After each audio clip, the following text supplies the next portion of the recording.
Hey everyone, can you hear me? Second sound check. Can you hear me? Good. Visuals good? All right, cool. Um, Robin, sorry, I just saw your message. Yeah, I apologize. I sent out the message. I'm sure a lot of people did not get it. I guess you were one of them. I'm sorry. Can you make it up in the morning class? Absolutely. So you guys can. One of the things you need to know is you can jump to as many classes as you want, as many like you want to repeat. You don't have to do only the night class. It's just the classes are available based on whatever you predicted that would be best for you. You want to do morning and evening? Go ahead. You want to do just morning? Just morning. Just evening? Just evening. Whatever you guys want to do. You want to do like some morning, some evening? It's whatever works. So just got to make sure whatever chapters you cover is whatever chapters you missed. So let's say you missed chapter 28, look for the morning class that covers chapter 28. That's all. Other than that, you're good. All right? If anybody has any questions you want to address before we start, go ahead and drop them in the chat right now.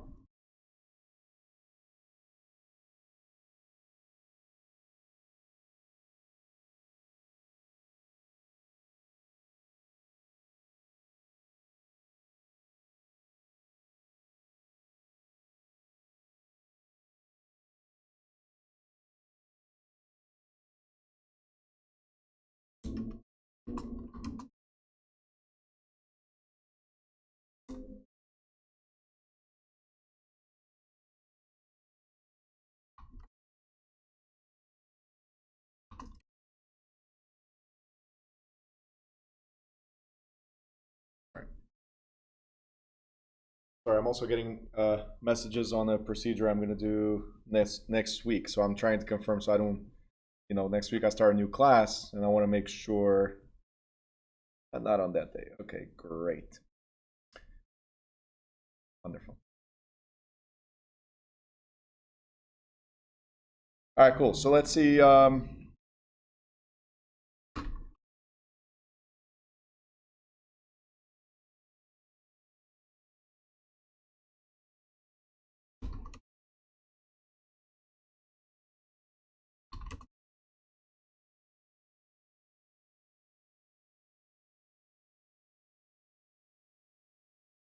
Nobody watching on Zoom.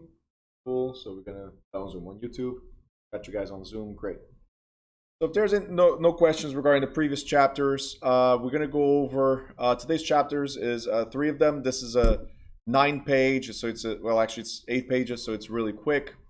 The other 2 chapters, one is like 15 and the other one's 19 pages. So again, I'm using the New Jersey portion mainly to do reviews of the previous chapters and then address whatever state specific. Most of the stuff you guys should already know by now, but again, if you have questions, we can use this as a review and you can ask the questions at that point, okay? So let's see who we got. We got Franceli, we got Yvette, Robin, Bianca somewhere, we got Millie, we have Fabiola, Miguel, Jeffrey, we got Stephanie, Nurka, she was watching, listening in early in the morning with a different name. I love how you guys go on YouTube and put different names just so I don't know it's you. It's okay. I see how it is. All right. It's like, hey, most artists, that's what they do. They come up with their acting name, I guess. We have Elena. We have Alondra. Vanessa. Erica. Perla. I see Melissa. All right, cool. And wait, Verona's just joined us and did not take over. Cool. Usually, she takes over the microphone and the class right away. I don't know how you do it, but it's only to mess with me. I know that's what it is. All right. Make sure you guys have your cameras on. Very important. Erica, you paid for 1, not for 1.5. Okay. All right. Bianca, I'm here. But mouth is swollen from wisdom tooth extraction. It's okay. We're not gonna be looking at how your mouth looks. Don't worry about it. turn your camera on so we can all see it. We're not going to be looking, but we can all see it. All right, let's see. Somebody else just joined us. Muslima, okay. Hey, Muslima, I don't know. Can you hear me? Okay, cool. I don't know if Dennis, right? I don't know if he heard when I was asking him if he needed help, if he was forced to watch this morning. I don't know if he heard that. So you guys know, Muslima sends me a message that says, hey, I'm at work, but Dennis is watching the live and all that stuff. And I'm like, Dennis, send me a message. If you need help, if you're being forced, let me know. You know, we can send assistance. Anyway, Muslima, I don't know what you're saying. You're yelling at the camera, but I don't know. I know you have a question regarding closing, so if you have a question, drop it as soon as you can so we can talk about it. All right, so let's move forward. New Jersey real estate contract. So everybody knows we talked about contract law, and then we repeated real estate contracts. So we went from contract law to real estate contracts, and now it's New Jersey real estate contracts. So if you don't know what the contract is by now, we have a problem. Because this is the third time we're talking specifically on contracts, right? So what is a contract? A contract is a voluntary agreement between two or more parties to do something. Now, these parties must be of sound mind and over the age of 18, right? You guys know this, so competent parties, right? There must be an offer and an acceptance. So here are the terms. Do you accept the terms? If not, change the terms, and now that's a counter, right? And I can either accept or reject it. So once we're both in agreement, meaning of the minds, boom, second part.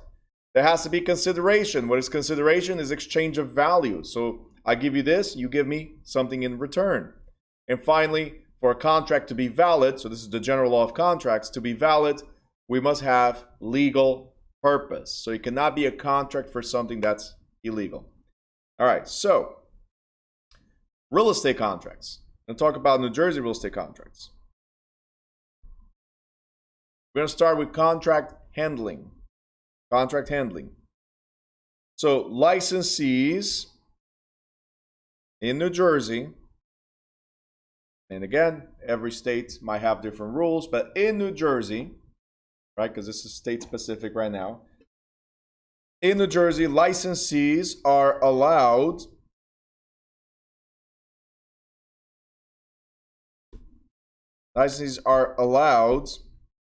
to prepare sales contracts and leases on 1 to 4 family homes and single vacant lots, or lots for single buildings, okay?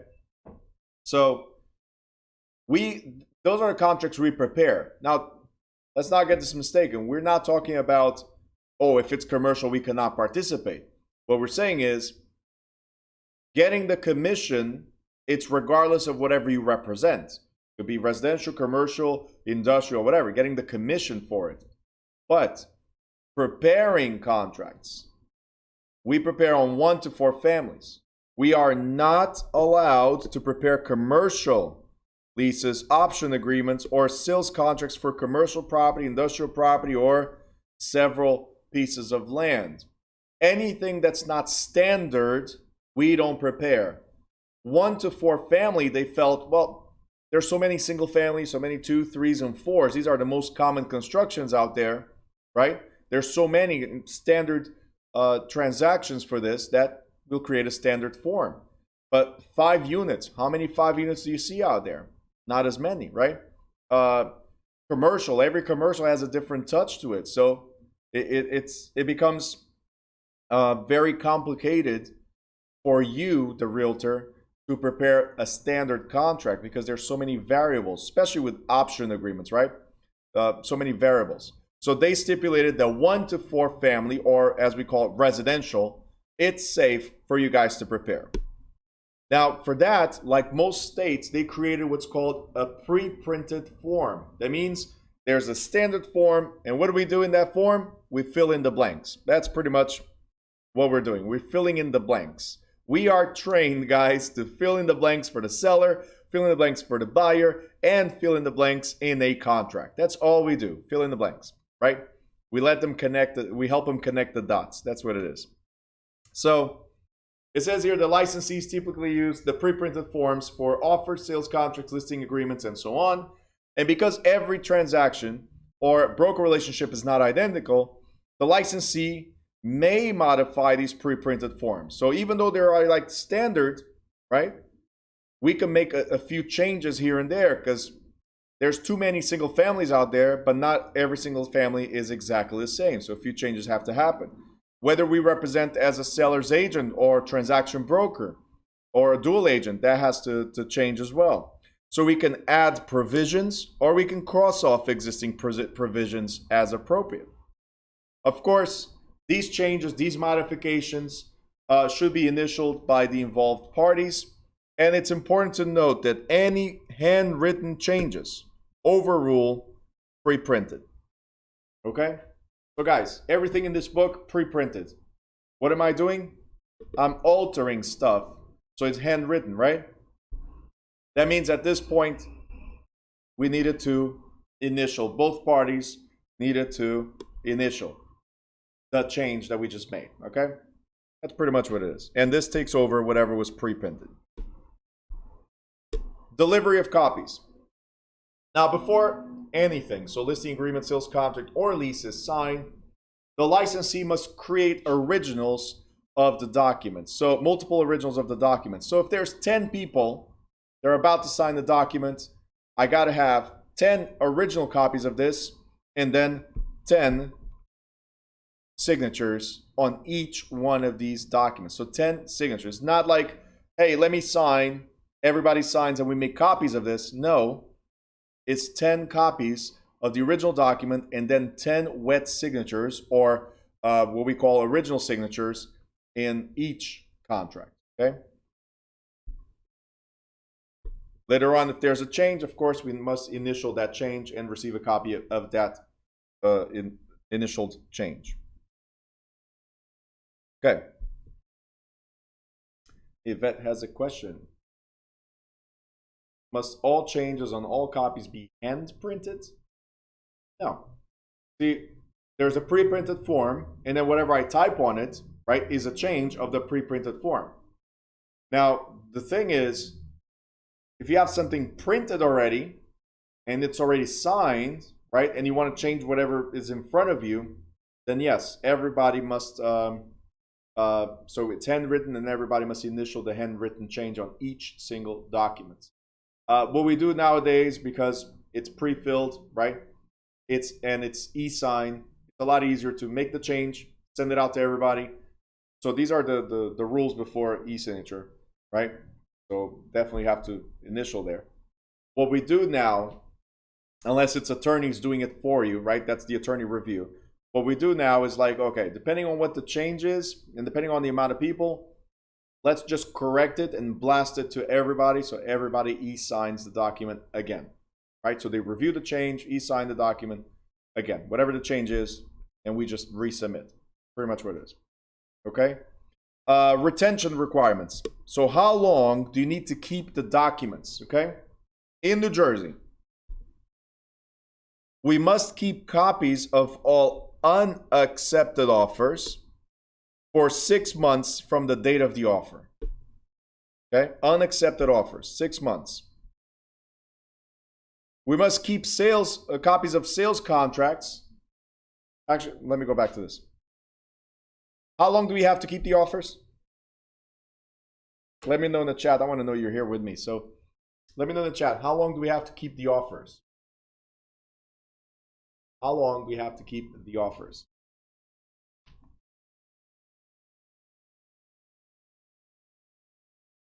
All right. Let's look here.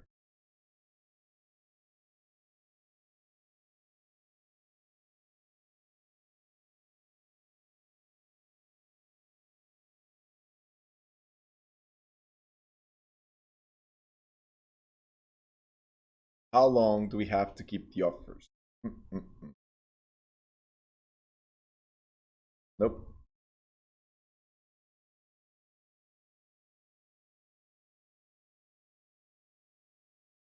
Nope.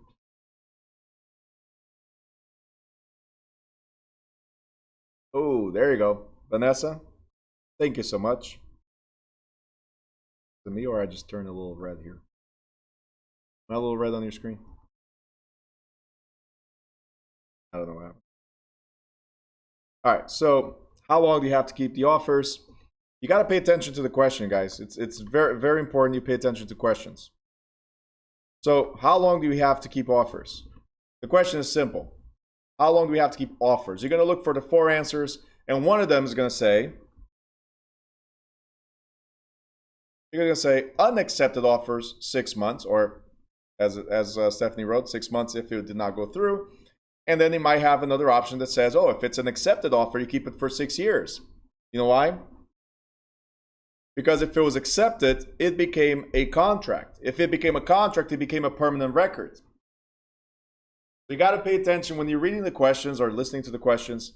You have to pay attention to what is being asked. All right? So I asked you, let me mention my question again. I asked you guys, how long do you need to keep the offers, or do you have to keep the offers? And I kept it broad, right? Offers, right? So do we have to keep all offers for 6 months or all offers for 6 years? No. They differ from the fact of being accepted. They became a sales contract, so that's a permanent record, 6 years. Or if they were unaccepted, you only have to keep for 6 months, just in case somebody disputes, hey, why wasn't it accepted? What was the reason? Okay. So, for some strange reason, you are very red. I'm still very red for you guys? Very red? I'm upset. That's what it is. Why am I red? Can I be like this? Is it better? I already have no color, so might as well be black and white.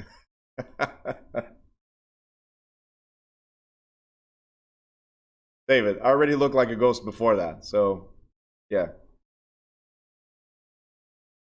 I'm always here trying to give myself some type of color. Better? Yeah? Alright, we'll roll with this one.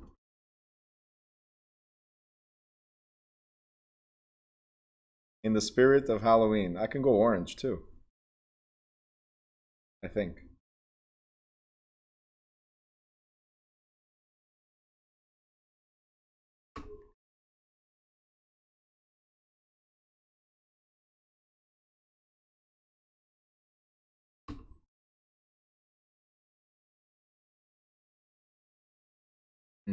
Halloween, let's see. No, that's green.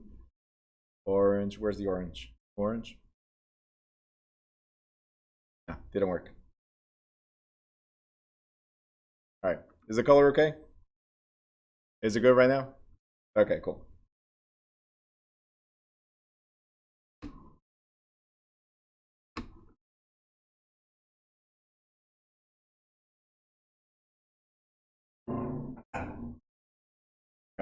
Gotta make fun of myself all the time.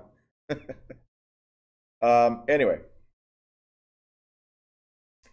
So, we talked about keeping records. You got to keep records. If it's permanent records, you got to keep for 6 years. That is key, right? Now, statute of limitations. What is statute of limitations? Statute of limitations is when we're talking about how long, if something goes wrong in a transaction, how long do you have to sue someone, right? So, New Jersey has a 6-year statute of limitations for bringing a lawsuit to protect one's rights provided in the contract. Now, the state also has a 10-year statute of limitations for bringing a suit to recover real property. So meaning, if something went wrong in the contract, I have 6 years to sue you. If I want the property back, let's say I was a seller, I sold to you and I was wronged in the transaction, and I don't want money, I just want my property back, right? I have 10 years to sue you, okay? But remember, statute of limitations, focus on the 6 years. It's going to be repeated a bunch of times, as you guys know right here, 6 years, 6 years. Records of trust account or escrow account in New Jersey, 6 years as well, and so on. Dual contracts. In the state of New Jersey, State of New Jersey, dual contracts are against the law. So dual contracts are against the law. They're prohibited. What is a dual contract? Okay, so David, since you picked on me for looking like a ghost, I'm gonna pick on you now. Okay, so not pick on you. I'm just gonna go with the example.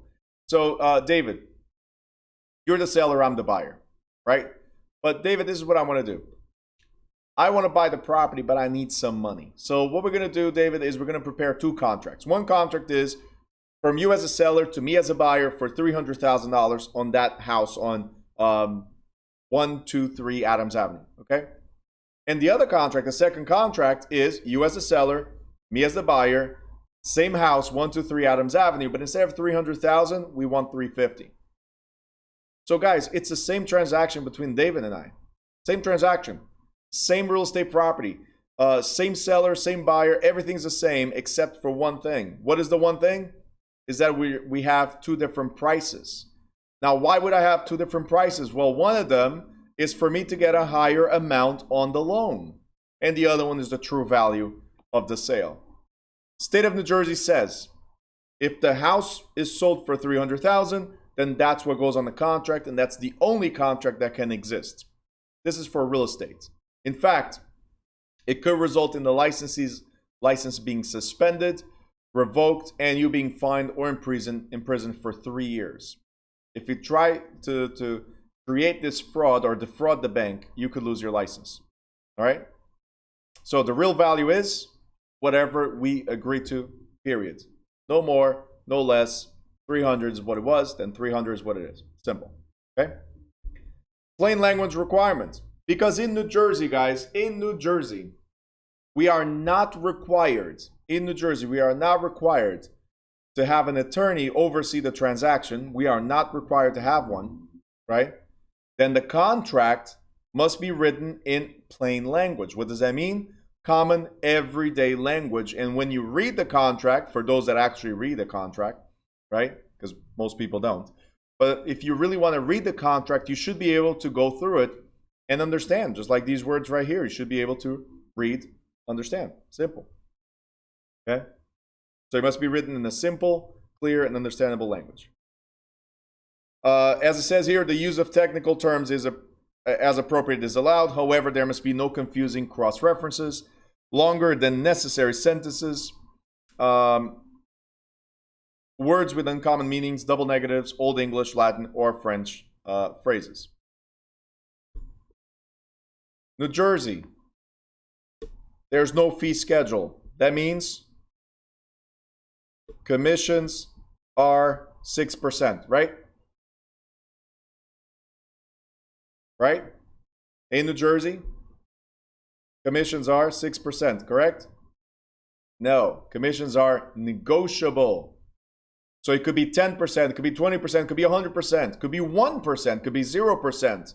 It's whatever you guys negotiate with the seller and on behalf of your broker. So commissions are negotiable in New Jersey. There's no standard fee. In fact, every listing agreement must include this statement. As a seller, you have the right to individually reach an agreement on any fee, commission, or other valuable consideration with any broker. There's no fee, commission, or other consideration that's been fixed by any governmental authority or by any trade association or multiple listing service. So what is the commission? It's whatever you guys negotiate. Simple. This statement is only for residential properties. For commercial properties, it doesn't have to be presented. Doesn't mean you cannot negotiate, it just means it does not have to be presented. So this statement must be in every residential contract. Now, remember I said we only prepare contracts on 1 to 4 family? Right? That's when we can prepare contracts. Great. So here's the thing. Anything above 4 families, or if it's more than 1 lot, we prepare a letter of intent. A letter of intent tells the other party, hey, my client intends to, it's like an offer, intends to buy your property for X amount of dollars. If the other side agrees, to that letter of intent, then we present to our attorneys attorneys draft the contract, and we go from there. That's it. So in residential, we prepare the contract. That's the offer. That's our intent. If it's commercial, attorneys prepare the contract. We simply draft a letter that says our client intends to buy your property for X amount of dollars and closing on X amount of days, whatever. Okay. Real estate contract may be rescinded or canceled under any of the following conditions. So we can walk away from a contract that has, and this is obvious, false representations. So if you find out that the house is not the house, whatever it might be, you can walk away. So false representations, you can cancel. If it's New Jersey Planned Real Estate Development Full Disclosure Act, if it's a parcel, a lot, a unit, or interest in a planned real estate development, we call these PUDs, planned unit development. All right, you can cancel. You can cancel within 7 calendar days. This is the cancellation for contracts in planned unit developments. Miguel, whoever hires the lawyer pays for it. Okay, so don't forget, you as a seller or as a buyer will hire an attorney. Me as a seller or as a buyer will hire an attorney. And our attorneys are going to fight. We're going to put them in the ring, and they're going to go back and forth. That's it. Right? So you pay for yours, I pay for mine, and let the better attorney win. That's what it is. Wouldn't that be cool? If that's how it was? It's kind of is. Like they go letters back and forth, and sometimes they're just dumb at what they do. But anyway. But one fights the other. That's what it is. They're fighting for your best interest, supposedly. All right. If it's a residential transaction, residential 1 to 4 family, right? Both the buyer and seller have 3 business days for attorney review. 3 business days for attorney review. Now, remember I said that you don't have to have an attorney? Okay, you don't. But every contract, residential contract, must include a clause that says you have the right to review this with an attorney. Now, us as agents, what do? Well, client, you don't need an attorney, but we highly recommend you have an attorney, a real estate attorney, review the contract. You don't have to, but we recommend. You have to do this within 3 business days. Beyond the 3rd business day, the contract is binding. You can no longer cancel. Unless, of course, it's based on contingencies like home inspection, not being able to get mortgage, whatever it might be, the contingency. Okay? Now, the 3 business days,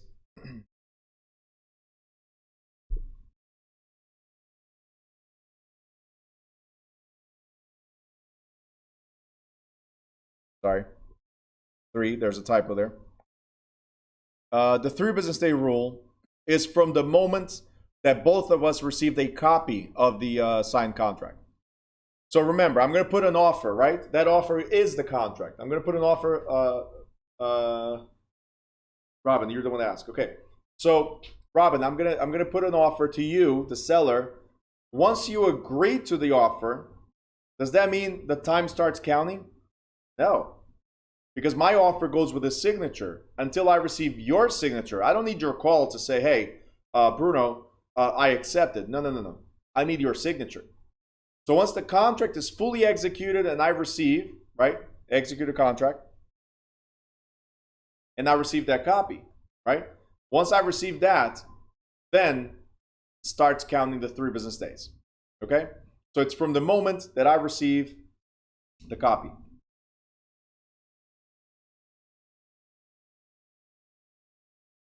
All right, this one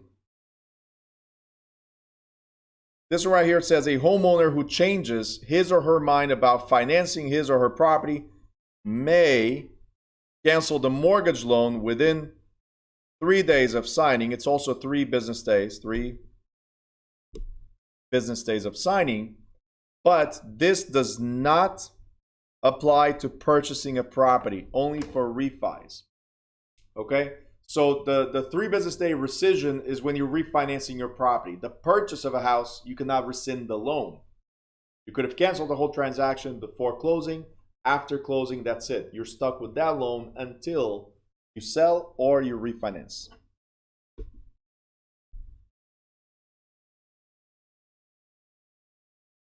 We covered this also in real estate contracts in the nationwide portion. It's very similar. Verbal contracts, they're valid. Verbal contracts are valid, okay? The thing is, with verbal contracts, they're not as enforceable as written contracts, right? If I say, hey, I'm going to give you money, then I don't give you the money, well, it was just a verbal agreement, right? So there's nothing in writing. Unless we have witnesses, you cannot hold me to it. So certain contracts in New Jersey must be in writing. Those contracts that must be in writing are contracts for real estate transactions. So these are sales. Okay? Sales contracts must be in writing. Okay, we talked about this as well in the nationwide portion, as I said. Real estate broker's commission, if you want to receive commission, must be in writing. And if you guys remember, in the national portion of the book, it talked about leases of 1 year or longer, right? Has to be in writing. In New Jersey, leases for 3 years or longer must be in writing. If it's 1 year, could be verbal. If it's 2 years, could be verbal. But if it's a long-term lease, 3 years or more, it must be in writing. And then contracts by lenders for loans greater than $100,000.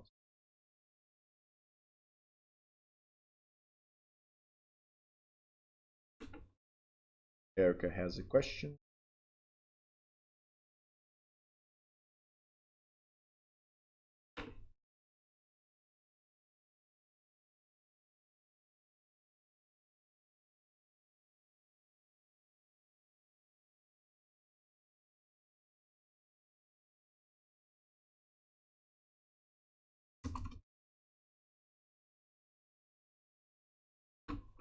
All right, sorry.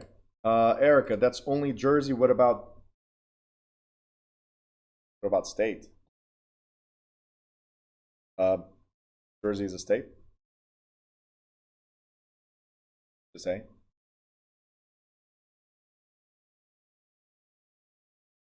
I don't know what you're asking.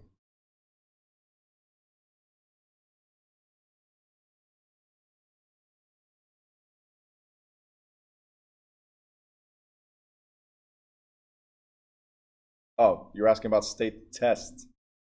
You forgot to write test. You put a question after it. I'm sorry. So what about the state test? Well, you are in New Jersey, so that's the thing that I'm trying to tell you. New Jersey specific will be the question. So that supersedes whatever the national portion is. They want to know that part. They don't want to know about New Jersey. Okay, so yes, 3 years also. If it's a long term, it's 3 years. Okay. Usually I'm good at guessing stuff, but the way you wrote it, I'm sorry. Like, that's Jersey. What about state? Like, anyway. All right, exceptions. Exceptions. So, statute of frauds in New Jersey. As of January of 1996, the statute of frauds was changed or amended so it allowed oral agreements to be enforceable. Right? So, it's the same thing that we've been saying. Like, it's difficult for you to rely on oral agreements. But if you have clear and convincing evidence, that the transaction occurred, then hey, okay, fine. We will agree that you owe him the property or you owe him money or whatever it is. For agents, it's different. It must be in writing. So this oral agreement to be enforceable, we're talking about seller and buyer. We're not talking about agents. Ours still must be in writing if you're representing somebody. Okay? Okay, that's what we have right here. Still must be in writing.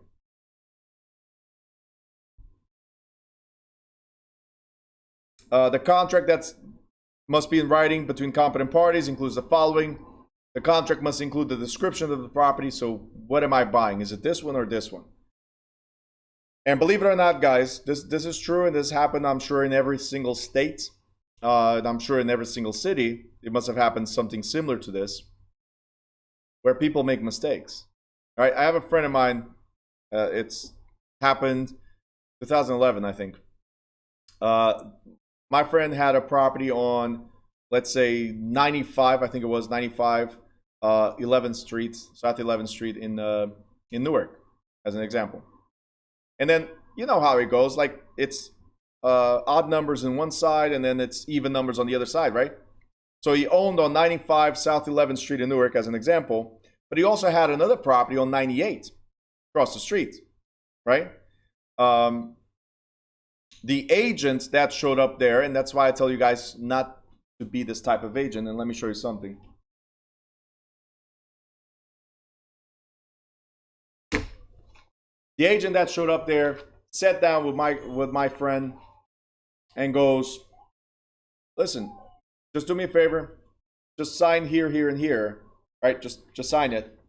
I'll fill it out later. Don't worry about it. This is the listing agreement. Listing agreement. Sign here. I'll fill it out later. Now. Oh, Erica says I remember this. Yeah. Here's what happened. They sat at one property. That's where they sat down to fill this out, right? What the agent did was write down the address of the property where they sat down. They sat down at 95, but he was selling 98. So guess what? The house that was sold was the house that he lives in. Because when the agent got to the office and filled out the whole thing, property address, the agent put the mailing address, which is the address where they met. So his house was sold, right? And he stopped paying because the house was sold. He stopped paying on the other house. Guess what? The other house went into foreclosure. He did not know, right? And guess what? He lost his house. Now, you're probably thinking, how's that a problem? It's the house he sold anyway. Yeah. No, the house that was sold was his house. He no longer owned this house. Well, how come they didn't come and get his house? Because there was another thing that was happening back then. It's called straw buyers. A straw buyer is a fake buyer.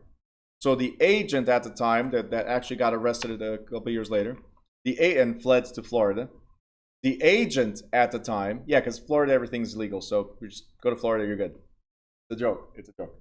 But the agent at the time, what they were doing between the realtors, the mortgage, the title, they were creating fake IDs, fake jobs, fake everything. Because look, that's the way the market was. Right? You could have done all these things. That's the way it is, right? So they created a fake buyer. So if the fake buyer never showed up to take over his house, he was comfortable. He knew, okay, this is my house. I'm good. I'm here, right? But that's so that's what happened. Nobody ever showed up because that person did not exist. But the monies were never transferred to the mortgage company either. So he was comfortable. I don't have to pay Bank of America anymore because it's the house that was sold, right? Not my house, the house that was sold. And sure enough, he started receiving foreclosure documents. Says, no, I'm not paying. I sold the house. I'm not paying. I sold the house. I'm not paying. I sold the house, right? No, the house that was sold was his. So big lawsuit. Apparently, if I'm not mistaken, involved 50 other cases in that particular lawsuit. So 50 transactions that these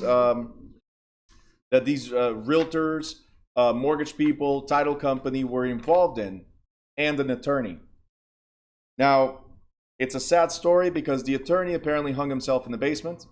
Title company is closed, even though they took a lot of money out of other people's. They never sent money to the banks. They kept all the money, right?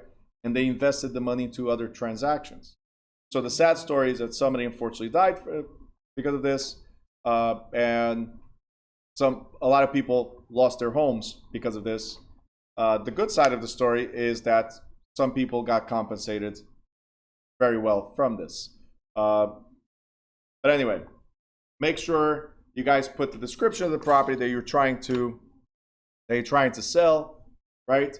You have to include in the contract the sale and purchase price, the seller's agreement to sell and the buyer's agreement to buy, the type of deed that we're going to use, the time and place of the transaction closing, so when are we going to close, and signatures of the party. You might also include financing contingencies. What does that mean? Well, I'm getting an FHA loan, so I need to be approved for FHA. So as soon as you click on FHA contingency, most eDoc preparation sites that we use, as soon as you click on FHA, it generates something called an addendum, which is the contingency for, hey, if it doesn't appraise, the buyer can walk away. You guys remember this, right? You must include in the contract the earnest money deposit, then eventually evidence of title, property inspection contingencies, Megan's Law statement, if you guys remember, offsite conditions, zoning, like all this stuff must be included in the contract. Also, in the contract, if the property was built before 1978, you guys remember this for federal law, state law also says we must provide you with a pamphlet and 10 days to have the property inspected for lead-based paint. If it passes, great. If it doesn't, I can walk away. Because if you guys remember, I said a few minutes ago, state of New Jersey, it's 3 business days that you have the contingency of canceling the contract, right? But if it was a property that was built before 1978, those 3 business days are now extended to 10 calendar days, right? So I have the right of inspection.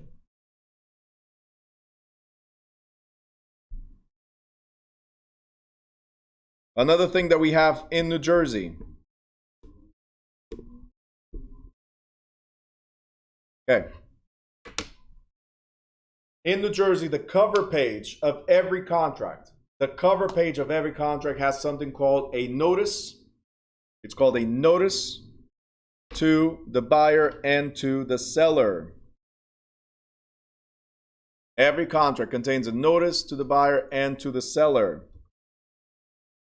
Okay? Notice to the buyer and to the seller. And what is this notice? Do you guys remember the CIS? Consumer Information Statement, where we tell everybody, hey, I represent as a seller's agent, buyer's agent, dual agent, or transaction broker. All right, cool. So the CIS, the CIS was is the beginning of this. It's like, hey, I could represent you this way. The notice to buyer and seller now says, hey, I represent this way. So CIS is simply a notice, a warning of how I could represent you and what you can expect from me. At contract, we're now stipulating this is how I represent you, right? So it includes the broker's relationship and also the importance of getting an attorney for the transaction, okay? So this is the cover page of every contract, cover page of every contract.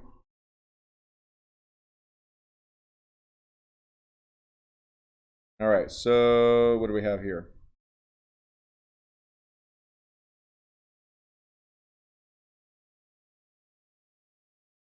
So there's a question.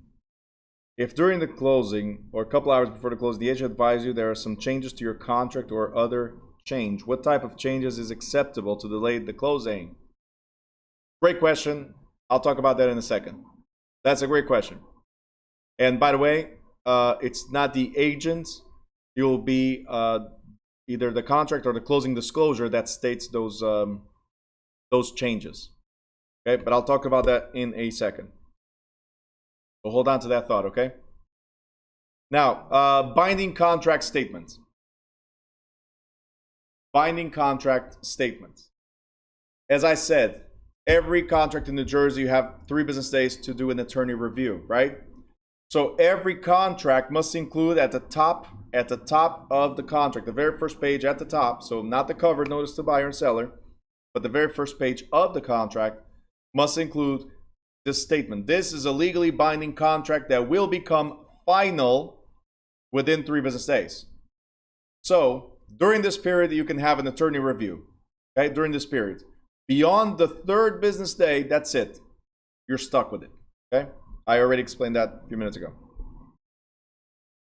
What can you do during the 3 business days? Have the attorney study the contract, and you start counting the time. So, Robin, to your question, you start counting the time 3 days from the date of delivery of the signed contract to the buyer and the seller. So as soon as we both get the signed contract, the clock starts ticking for the 3 business days. And what can we do? During the 3 business days, we can issue a notice of disapproval. Do we need to give an explanation? No. We can literally say, hey, we don't agree, we're out. Peace. That's it. Okay? Can we give a notice of disapproval and say, hey, line 109 must change. Line 913 must change. Sure. And then the other party goes back, they go back and forth. The attorneys go back and forth with these changes and consulting with the seller, consulting with the buyer. Do you agree? Do you not agree? What should we do? What do you want to do, right? And this is the back and forth. Now, am I telling you that the attorney review is going to end in 3 business days? No. What I'm telling you is that it must initiate within the 3 business days. An attorney review could last 1 day, could last 1 week, could last 2 weeks, could last 1 month. It all depends on the type of attorney you have, right? If it's a litigation attorney or if it's a real estate attorney, huge difference. It's like having a general practice doctor performing surgery. Like, no, it's going to take forever, right? So you want to have a real estate attorney to handle real estate transactions. And instead of taking a whole month to close, to complete attorney review, we take a couple of days, all right? So, attorney notice of disapprovals. Property condition disclosure. Every single property, whether it's a rental or, it's a sale or a lease or a rental, has a condition that the property is habitable. So, have you ever heard the term sold as is? Okay, so what do you expect? As is. What do you expect by that? Hey, it's what you see is what you get, right? What you see is what you get. Like, these are the conditions of the property. You know that needs to be fixed. Like fixer-uppers type of thing, right? As is. You deal with it, right? But the as is has a little something to it. I know I need to fix the wall. I know I need to fix the roof. But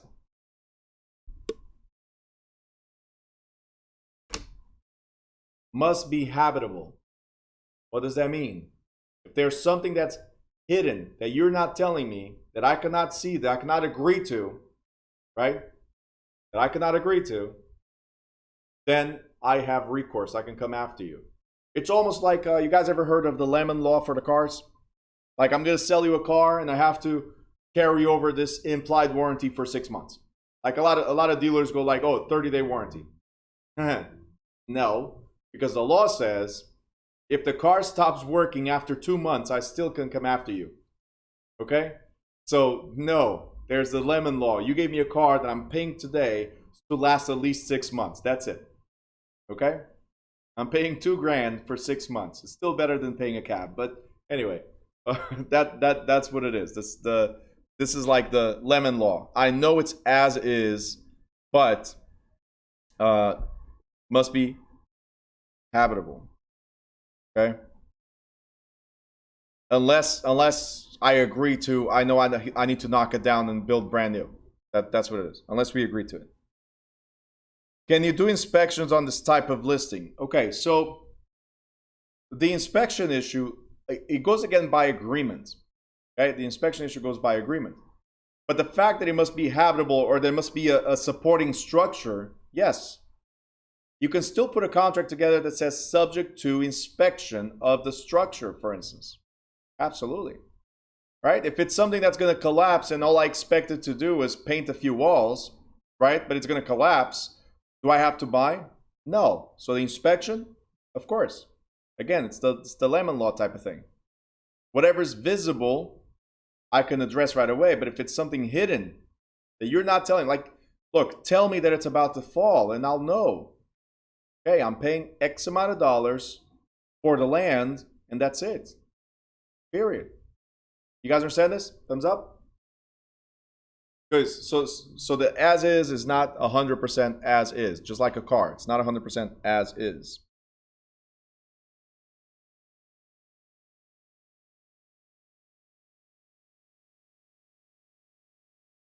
Okay.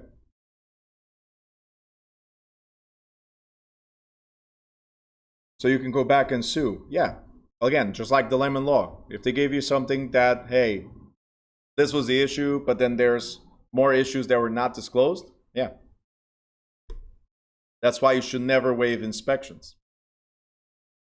Some people do because they know they need to knock it down, and that's it. Right? If you think you're just it's just a fixer-upper, never waive inspections. They're very, very important. All right?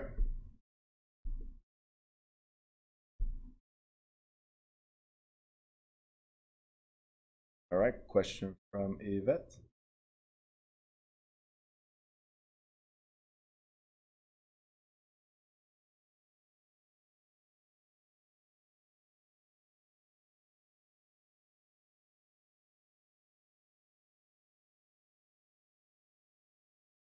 So what if you had an inspection and that issue did not come up? Can you still sue?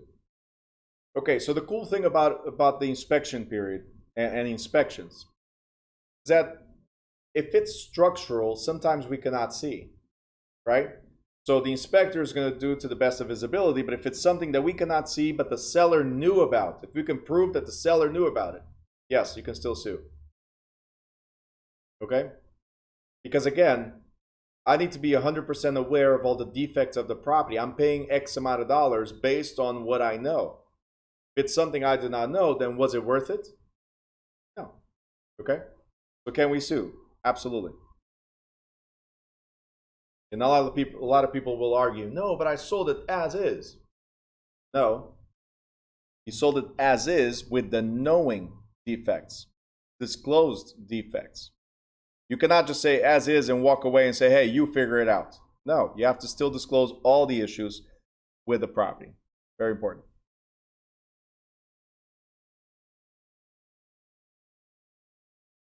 Okay. Listing agreements. So same thing as contracts. We already addressed listings in the national portion, right? In a seller's listing, we need to disclose, of course, the agency relationship. Where do we find the types of agency relationships we can enter into? In New Jersey, it's called the CIS, Consumer Information Statement, right? We talked about this yesterday. So the CIS is, again, a notice that says, I intend to work with you in this way, as a sales agent, buyer's agent, disclosal agent if the opportunity arises, or as a transaction broker. Once we put a listing together, just like an offer, now we're stating, this is how I represent you. So CIS is always just a notice, no commitment. A contract and agency listing agreement must stipulate the actual agency relationship. Okay? Very, very important.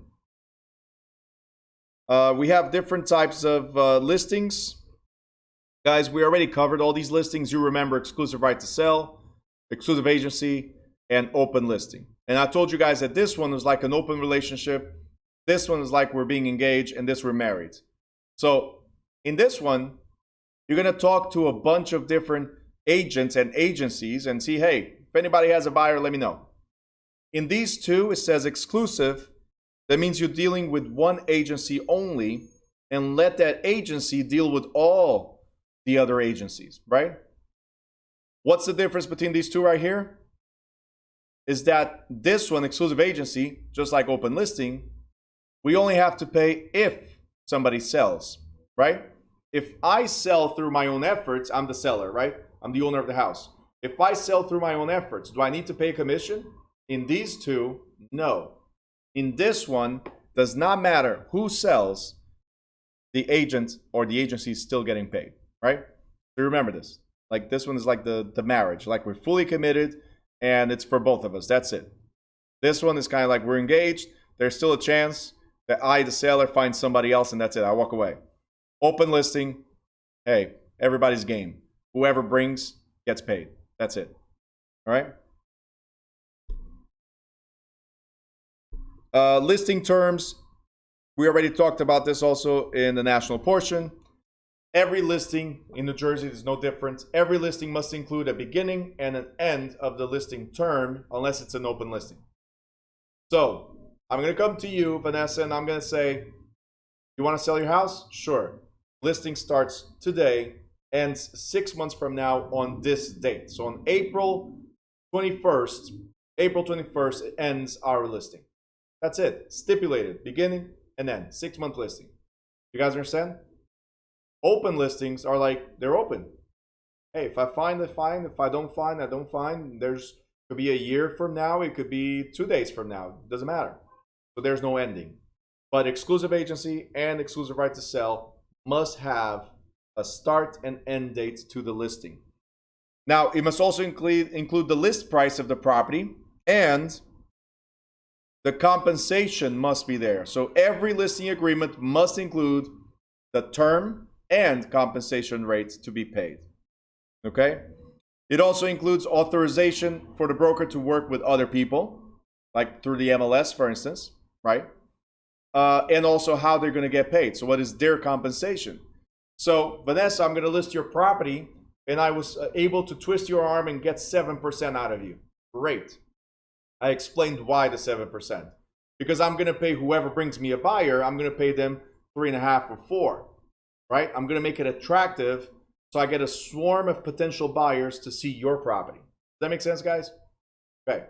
So, who would like to show a listing that has a 3.5% commission to your side? Great. So 2 people. Do you guys know that the average listing commission out there that's being paid to whoever brings a buyer is like 2? I'm giving you 3.5. Who would like to show my listing? All right, now I get a few more hands up. Of course, because you're greedy. It's not about your client, it's about your pocket. I know how it is. That's why I convinced Vanessa to pay a little bit more so we can offer more. See how it is? Vanessa, they're all sharks. That's what it is. All sharks. There's not one here that gets saved. Nope.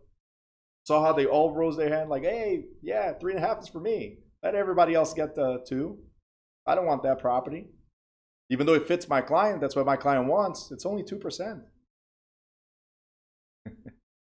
Always look at your client's interests, not your commission. You will get paid, and you'll get referrals, and you get more commission. If you don't get now, you'll get later.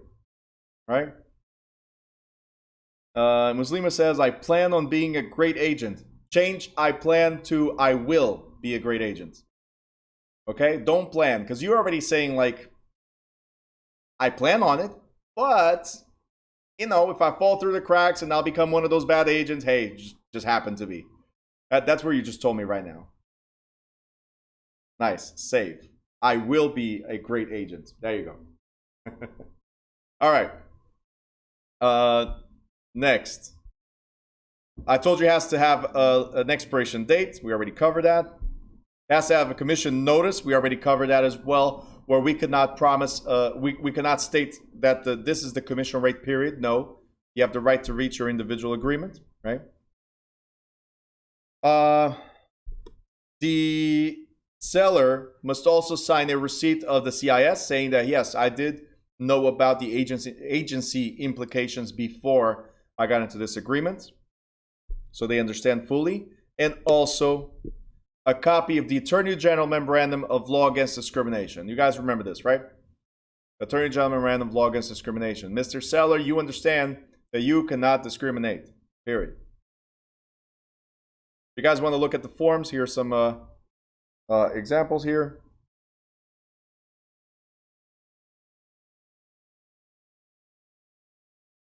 Okay. Net listing. You guys already know what net listing is, but you need to know that it's illegal in New Jersey. So the question could have been, all of these in New Jersey are legal except, or which one of these is not a legal form of listing in New Jersey, or something like that, right? And the answer is always net listing, illegal. Write it as many times as you can so you remember.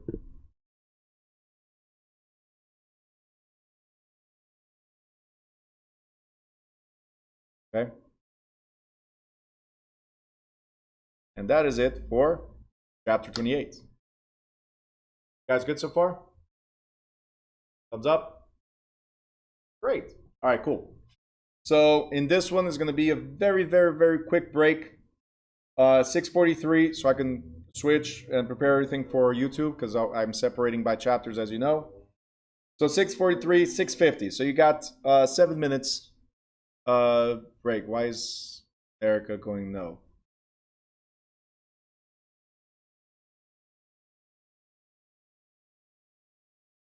Why are you saying no? Okay. Melissa, I'm sorry, I'm not answering that. Next.